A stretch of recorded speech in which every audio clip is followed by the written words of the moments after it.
Barbershop conversation, guys. Feel free to hit the subscribe button. So let's break down Berto Devin Alexander. Let's go. First, follow me on Instagram. The link is in the description box. And follow my new channel, Barbershop Conversations Live. I was supposed to go live. Maybe I'll do it tomorrow while I'm driving. Devin Alexander Berto. I think this is more than a crossroads fight. This is I'm going to keep my career alive fight.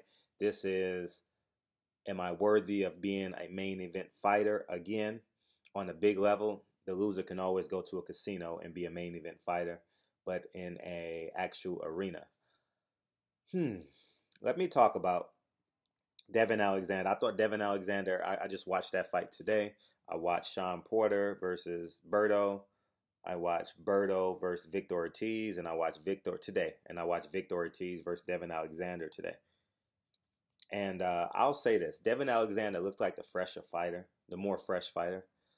Devin Alexander looked like he still at least has a jab. Devin Alexander is a bit stiff, a little bit upright. You know, he can easily be hit too. And so is Andre Berto. Andre Berto has lost his ability to have fluidity in his boxing game. When he was younger, very fluid. Andre Berto is special to me from the standpoint of him, Zab Judah, Roy Jones for that matter. Floyd Mayweather, not so much, but they were my blend between hip-hop and boxing. Growing up, watching boxing, you guys know the story. You guys are my age, for many of you guys. And so I'll always have this affinity for Andre Berto. I'll always have an affinity for Zab Judah, especially Zab Judah being from the city. You know what I mean? I instantly love Zab Judah. I obviously didn't pick him against Floyd Mayweather, but I don't think I bet on that fight at the time. But, the only debate in that fight, was it a knockdown, right? Did Floyd glove touch the canvas? And it did. It should have been called a knockdown, but it wouldn't have changed his career.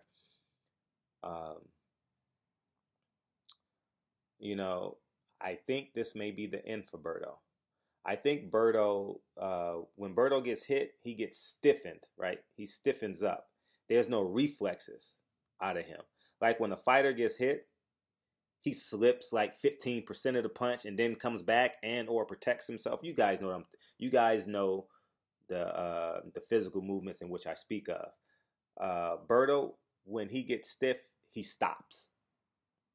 And though Devin Alexander is on the second tier of his fights, I think Devin has a little bit more left in the tank. And that's no ill will towards Berto. And that's why this prediction is a little bit challenging for me to do, because I think we're coming to an end for Andre Berto. I think Andre Berto will be a great ambassador for boxing. I think Andre Berto has a great career in boxing, and I think he'll be a hell of a promoter. AB Promotions, Beast Promotions, something of that sort. I think he'll be a hell of a promoter. I think he can be a hell of an ally for boxers. He still has that contemporary swag. And his inactivity also, he's fought three times in the last couple of years. You guys know his record. He's basically 500 over his last 8 to 10 fights, somewhere in there. Do I think he can catch Devin Alexander? I absolutely believe he can catch Devin Alexander, but he's going to have to give up. He's going to have to infight to get that advantage. Berto still has a dog for the first 4 rounds. Berto's going to give you glimpses early in the fight, like he's going to be a little bit more fresh. He's going to be fresh, not a little bit. He will be fresh. He will show hints of athleticism. You will see flurries on the inside, especially when Devin Alexander puts his back against the ropes.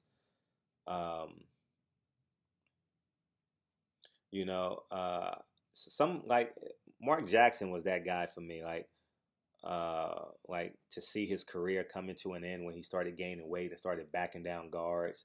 He wasn't running up and down the court throwing no-look passes, going in between the legs. It was like, wow, Mark Jackson's getting old. You know what I mean? Oh man, I loved it when he was with the Knicks and he would throw it behind his back to Patrick Ewing for the one hand tomahawk. Boom! St. John's, him and Rod Strickland. Uh yeah, man, it's tough for me. It's tough to see these fighters go. I mean, so many Saturday nights. Victor Ortiz, Herrera, uh, when he won his belt with the uppercut, when he knocked that dude out with the uppercut, was it Hernandez? He has some type of name, Gonzalez, some type of name like that. Put it in the comment section. Um, Berto is not a friend of mine, but I always interview him. He's always he doesn't shy away from the camera. He actually likes the camera. I follow him on Instagram.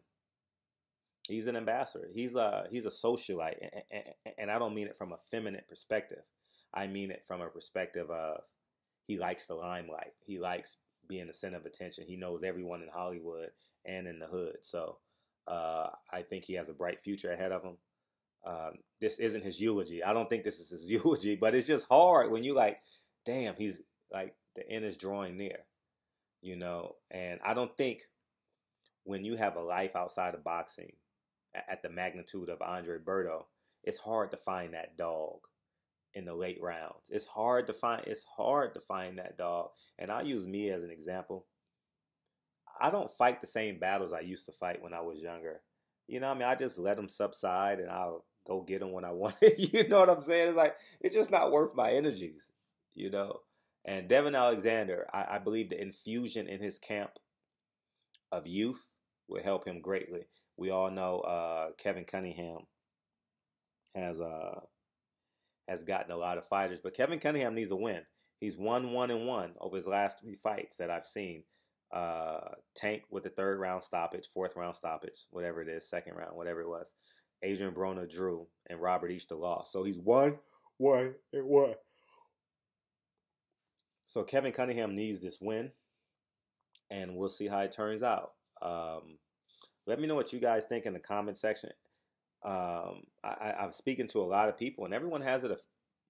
I would say if I've spoken to 10 people, 7 of them believe it's a 50-50 fight. I really don't believe it's a 50-50 fight.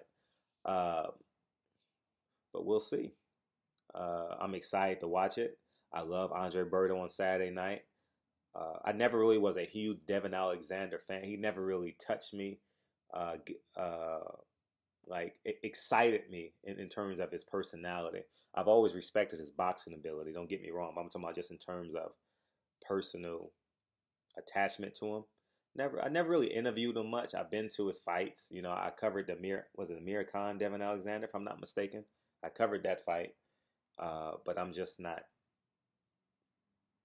he's just a good guy. Devin Alexander comes off as just a good guy, a gentleman. Andre Berto, on the other hand, is very loud, and we'll see, man. Something has to end. And, Andre Berto is well off. We all know that he and Al Heyman have a great relationship. He was Al Heyman's first fighter, first $1 million fighter. Andre Berto been rich for a long time, y'all. A long time. And kudos to him. I don't know much about Devin Alexander. I mean, besides outside the ring, so that's why a lot of this video is on Andre Berto. This is not his eulogy. He goes to Haiti. He has dual citizenship. He goes to Haiti. He's a huge asset to his country. You guys know he was in the Olympics in 2004. He was in the Olympics in 2004. Good guy, man. Great guy. Like me and Berto don't have a personal relationship, but we recognize each other. Well, I have to recognize him, but it's also pretty cool when a fighter knows you're in media, no matter where he sees you, and he acknowledges you. Berto always acknowledges me. He doesn't know my name; he just knows my face. And yeah, man. So congratulations. I believe he's engaged now. You guys saw in the weigh-in, that was the funniest moment of the weigh-in when his wife, or soon-to-be wife, I believe he's engaged. He bought her a car, actually. He posted it on social media. Big man moves. He She said, "Come on, baby," and he and he broke a smile. He broke into a smile. I thought that was pretty funny. And Devin Alexander, we know he had a prescription drug problem. We all know he fell out of boxing a little bit, lost his strap to Sean Porter. Uh, Sean Porter is actually there covering the fight. Should be interesting. And so it should be a good fight, man. I believe Kenny and Sean are doing the color for this fight. So it should be interesting. But I have Devin Alexander winning. Devin Alexander is a 12-round boxer now. I think he's that now in his career. He knows how to win rounds.